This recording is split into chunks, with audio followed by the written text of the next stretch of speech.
shit crank.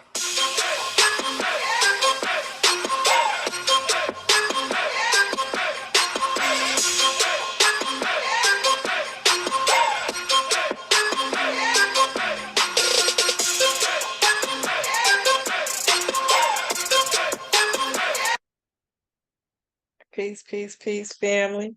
How you all doing? I hope all is well with you. My name is Keisha. I'm the owner of Ascendant Astrology, and I am your astrology coach. Today, I'm going to be giving my interpretation of Jupiter and Pisces, which wraps up this series of Jupiter through the signs. Oh, felt like it was the longest journey ever. It's not real.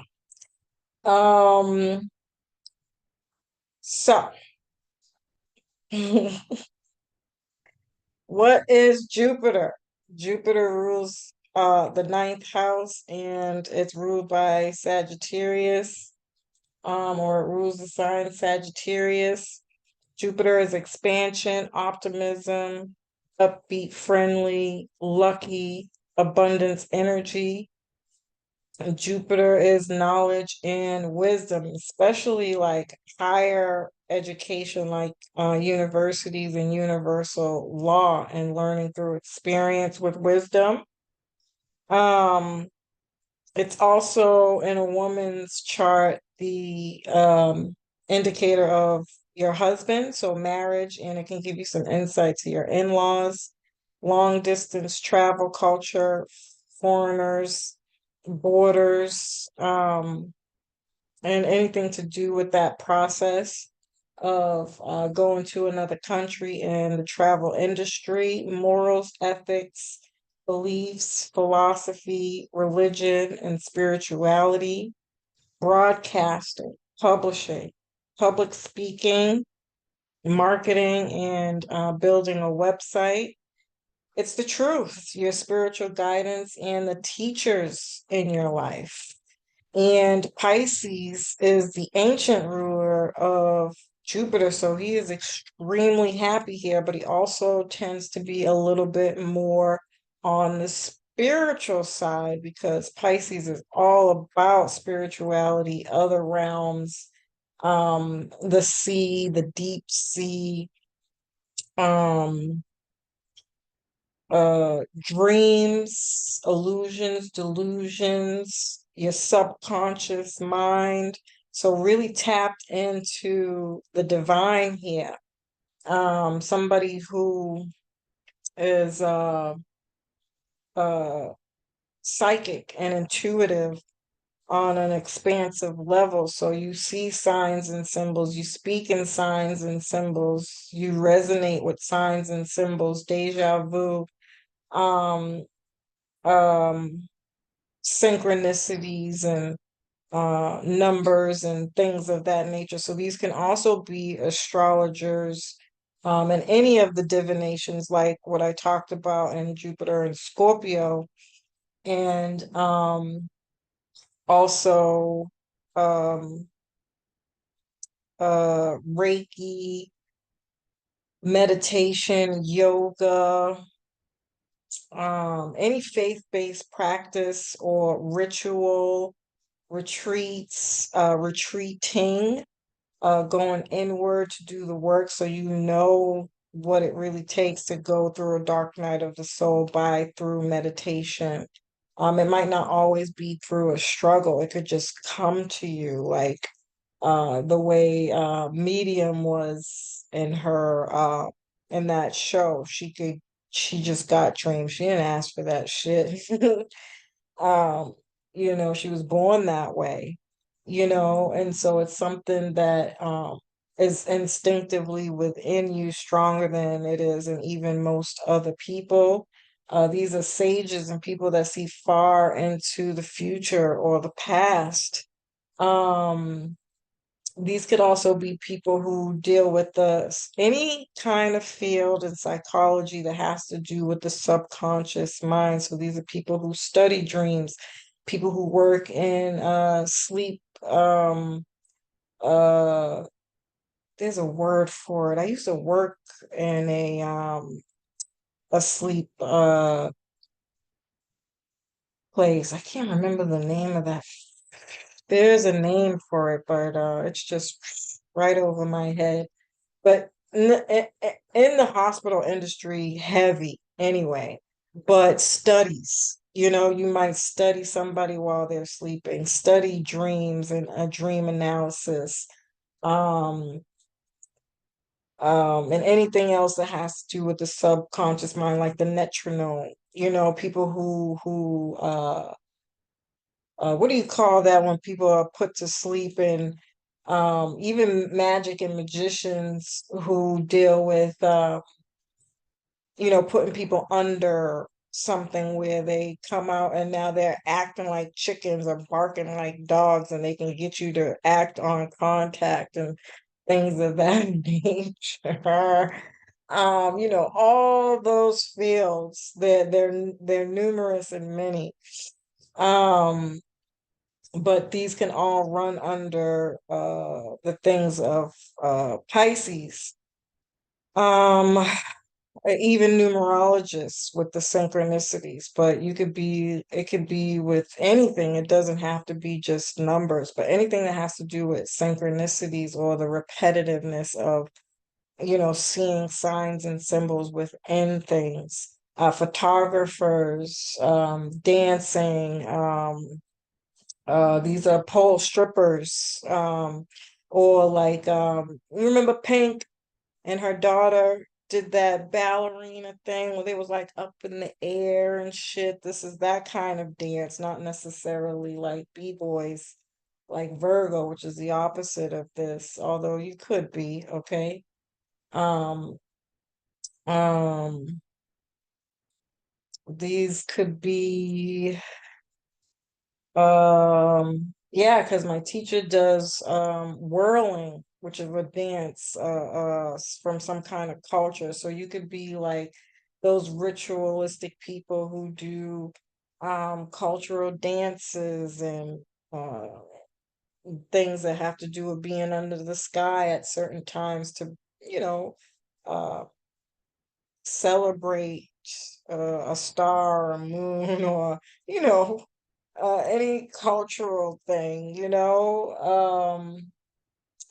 um, this is definitely things like psychodrama and the meaning of what it means to learn of something in a circle. I could talk about this for hours, okay? The type of experience that I have with these things is tremendous.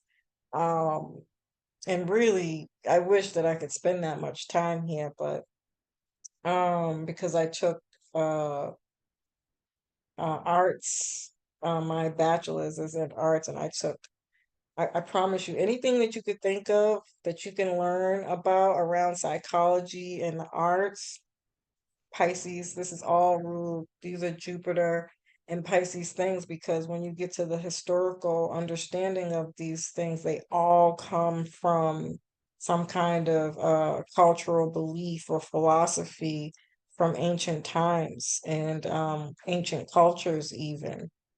So it's really, really cool. Uh, and I wish I could talk about those things, but I think you get my drift here. Um, It could also be medicines and people who are into like medicinal medicines and things of that nature, and addictions, lack of direction and clarity, fogginess, um, any kind of ghost stories, ghost experiences, mediums, or those ghost shows, scary houses, witches, um, movies like that, shows like that. You might be really into those types of things because Pisces does rule the entertainment world.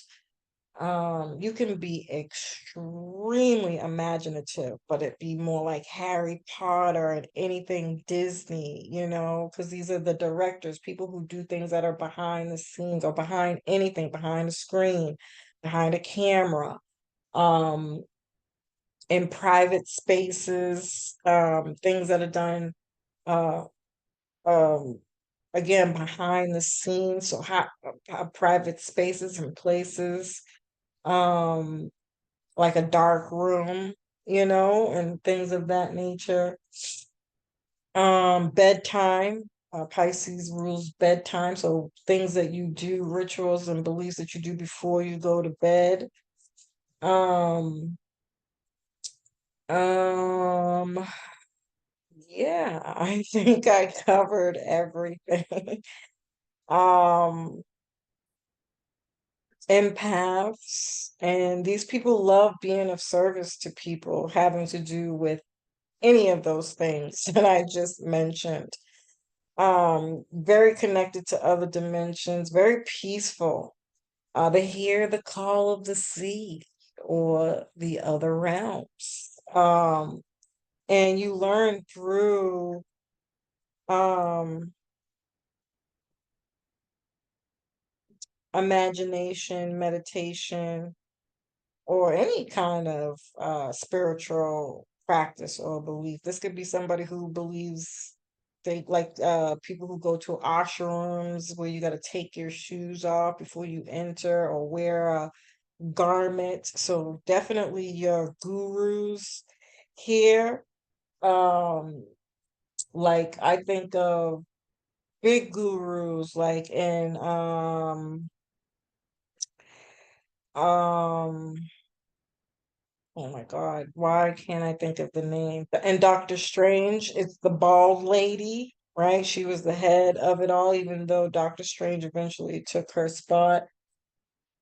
Um, it's the person who, when I think of the Chinese or Japanese or whatever culture, the person who sits, and you come to ask him questions, and he's always like in a meditative state. Um, who else? What are the other big gurus out there like that?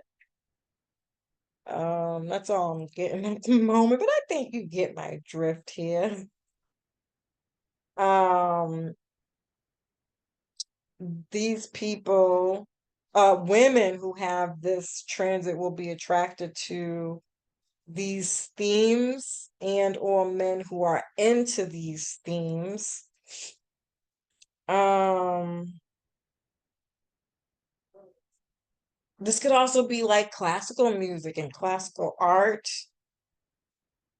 Um, yeah, that's why I mentioned the Pink and her daughter doing those. I wish I knew what that stuff was called, but these are like your ballerinas and that kind of dancing, even more so than the pole stripping. Although you'd be surprised how many spiritual women are into it and they're strippers, but they're hip to the knowledge, so don't knock it. Don't don't knock it. Um, um, on a lower expression, because it rules addictions, lack of clarity, direction. These people have such big hearts.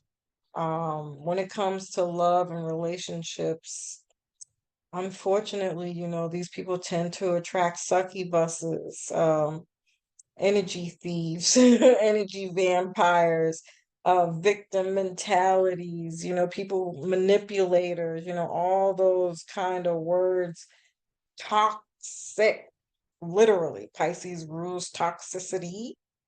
Um, just some of the worst people who intentionally come in to harm you, steal from you, um, scam you, lie to you. Um, Unfortunately, this could be things like getting catfished and things of that nature. even though Pisces is probably one of the most romantic, even more so than Venus, which is all about love. Um, Pisces romanticize and idealizes romance. And so, some these people tend to attract some of the most foulest people. And every time I do a reading for people who have a lot of Piscean energy in their chart in general, they just have a hard time when it comes to love, right? Because these people unfortunately can play the role of the enabler, you know? Whether you're conscious or unconscious of it. They're weak, meek, and naive to uh, the ills of the world. And it's really just unfortunate that you attract people like this. So you really, really, really, really, really, really, really, really need to know who you are. This is the importance of doing and knowing astrology in your own chart. Um,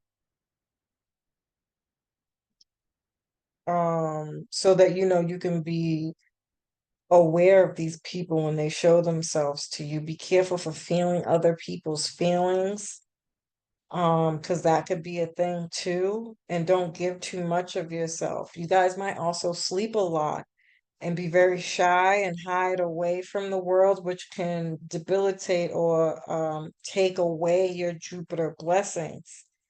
So the more you know about yourself, the more you know how to activate this energy and use it in a way where Jupiter brings in blessings to you. These people are not materialistic, but they might overindulge in the sage, the incense, the crystals, the Palo Santos altars and rituals and you know all those kind of spiritual tools and things that you need for being a spiritual person or whatever. So not that you have to be careful for it, but too much of anything is just as bad as, bad things in general. So you got to watch for those types of things. But outside of that, these people are the real fucking deal. Um, yeah, man. And that, ladies and gentlemen, wraps up this Jupiter through the sign series as usual. I love and appreciate you. I hope you found this information helpful. Peace.